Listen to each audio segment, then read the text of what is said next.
What's good? It's your boy CJ Goodfella back from Motor City Lions Talk. Um, Breaking down and predicting the big Thanksgiving game this Thursday between the Minnesota Vikings and the Detroit Lions at Ford Field. Motor City stand up. And I believe it be, kickoff about 12, usually Thanksgiving game does.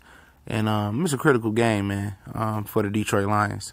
I say that because they've beat every division opponent on the road already. They beat the Bears at Soldier Field yesterday. They beat the Packers before that at Lambeau. They beat Minnesota at US Bank Field already.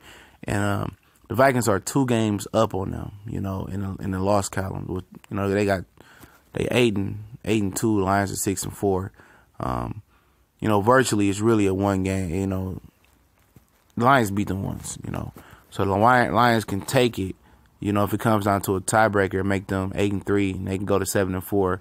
And the Vikings have the harder schedule going down the back half. The Lions had a tough schedule. The front half, they got an easy schedule going down the back half. I think they only got one winning team left that they play. I know Green Bay was one of the two. I think they went to 500 or below 500 yesterday.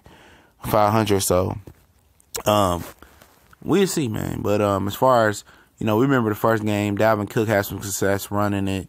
At the end of the game, Glover Quinn, popped the ball out on Adam Thielen, who's been extremely red hot this season. Being one of the better slot receivers in the league. Stephon Diggs had a straight game, 5 catches, 98 yards. And what's so funny about it, the Vikings really shouldn't have scored. The one touchdown that they did score, right before that, Miles Killebrew dropped an interception in his hand in the end zone. And the Lions pretty much, and Terrell Austin pretty much had Case Keenum figured out. The Vikings are hot, though. Latavius Murray is starting to run the ball like he never ran it in Oakland. McKinney is doing well. Case Keenum is doing well. Adam Thielen and Stephon Diggs is hot as fish grease right now. They do have Kyle Rudolph. And the defense is good, But we're very familiar with the Vikings. We go back and forth with them. And, Stafford is familiar with them, and what the Lions are going to have to start doing. Let's talk offensively first. Is they ran the ball pretty well versus the Vikings the last time. And with Eric Decker getting healthy and being a little bit more in rhythm in this week, they're going to start running the ball. They got to get the guy that can just hit the hole and make the play. Abdullah just tiptoes, and he's not patient enough to hit the hole. It's time to, let Tion Green, Zach Zenner get more carries.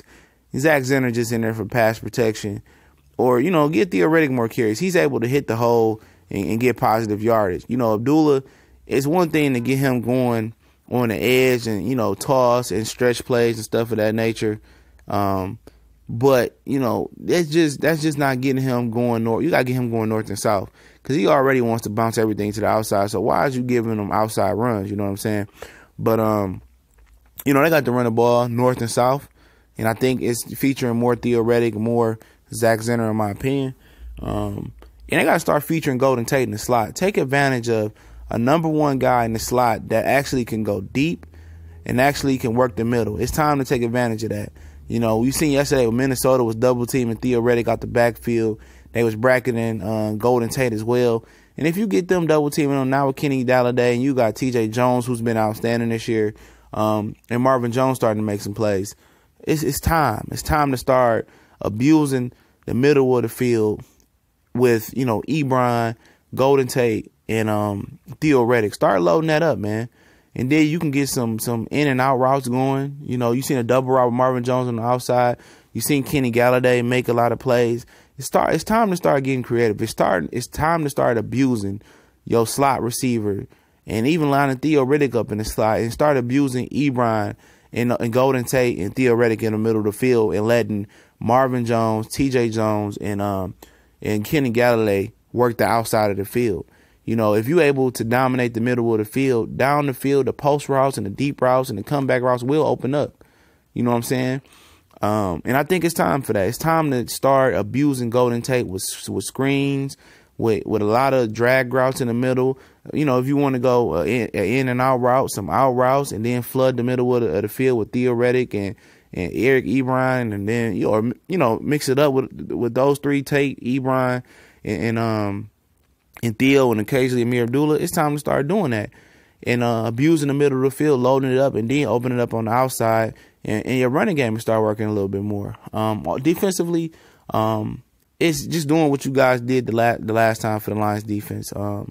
You may be bracketing Thielen in the slot and letting Darius Slay travel with Stephon Diggs and making other guys beat you, such as Laquan Treadwell, such as Kyle Rudolph beat you. McKinney out the backfield. I think you take away Thielen and then you let you possibly let Slay deal with Stephon Diggs, but you double team Thielen. The slot is a dangerous position. If you get him on a linebacker or you get him on exclusively Quadre Diggs 1-on-1, that's not gonna work. You're gonna have to bracket him and take him away. You take him away and you let Darius Slay deal with Stephon Diggs, and then you just let Rudolph and Treadwell if they beat you, they beat you. And continue to rush the passer. Keep Case Keenum in the pocket. Don't let him break the pocket and let magic happen with his feet. And make him hold the ball and make a decision and make a quick decision with the ball for the most part. And he will throw the ball to you. It's important not to let Case Keenum get in sync or get any type of rhythm, because once he does, he gets hot and he seems to put up points. But it's important to take Adam Thielen away. Important to take Stephon Diggs away for the most part. You take Thielen and you keep Diggs in check, you got a good chance of winning this game. And it's going to be a good game. And I'm expecting the Lions to pull this out, man. I know it's a tough one. I'm gonna say 17-14. Matt Prater gets another pair of buffs with the ice on him this time, and he wins the game for the Lions at the end. I look for the Lions to really do better this time, a little bit better than they did than the 14 points they put up last time versus the Vikings. The Vikings have a good defense, but I think the Lions' offensive line is a little bit better at this point. Hopefully with Eric Decker. With Taylor Decker. I keep calling him Eric Decker. Hopefully they're a little bit better.